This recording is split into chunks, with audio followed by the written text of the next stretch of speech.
Danilo? May naiwan lang akong paper bag doon sa may perfume store. Gift ko kasi kay Franco. Yung babalikan ko lang. Ako na lang pupunta, madam. Maghintay na lang po kayo sa sasakyan. Sure ka? Ano po? Okay, thank you.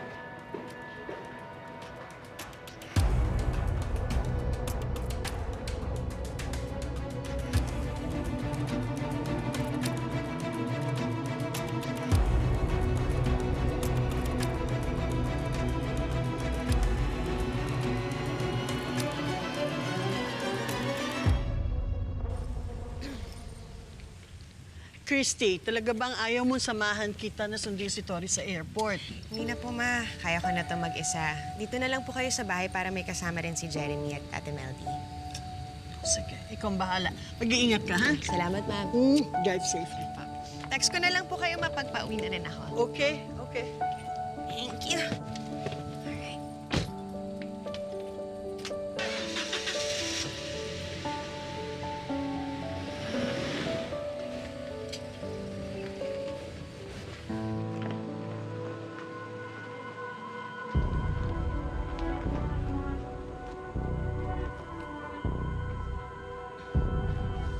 Sundan mo yung coaching yun, Manong.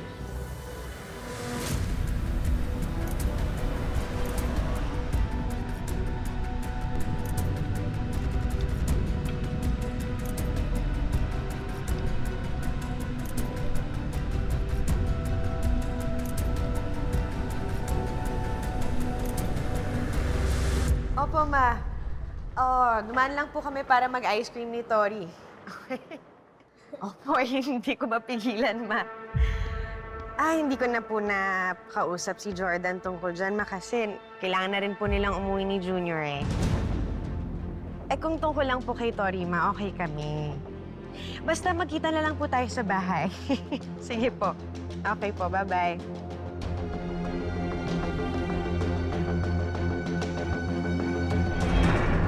Hayop ka, Christy.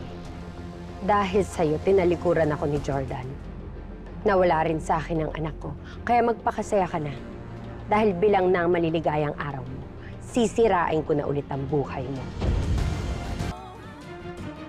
Anak, yes po, para kasing may nakita akong kakilala ko. Kakausapin ko lang, ha? Sino po yun? Saglit lang. Shaira! Ano ba? Ano ba problema mo? Masakit, ah?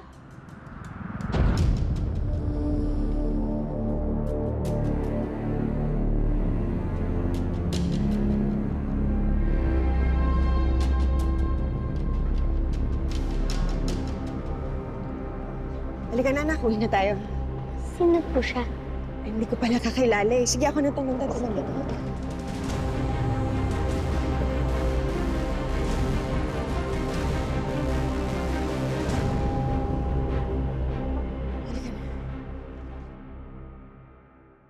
Ma, parang si Shaira talaga yung nakita ko, eh. She was very much alive. As in, sinundan ko siya para masigurado. Kaso lang, wala na. Hindi ko na siya mahanap. Anak, baka naman mata ka lang. O baka naman kahawig lang ni Shaira yung nakita mong babae. Ma, hindi talaga. Si Shaira talaga yon. Paano kung buhay pa rin talaga siya tapos nagbalik siya, di ba? Anak, calm down. Kaya ka nagkakaganyan kasi lagi mong ine-entertain yung idea, yung senaryo na nakasurvive si Shaira. Kaya ayan, nag-i-imagine ka tuloy na nakikita mo siya. Pero, Ma, kasi yung... Christy, please. Don't stress yourself out. Anak, naka-move on ka na sa buhay mo at sa iyong career. Huwag mong sayangin yan, anak. Huwag mong sayangin ang lahat ng progress mo dahil hinahayaan mo lang magkaroon ng power and control over you si Shaira kahit na wala na siya.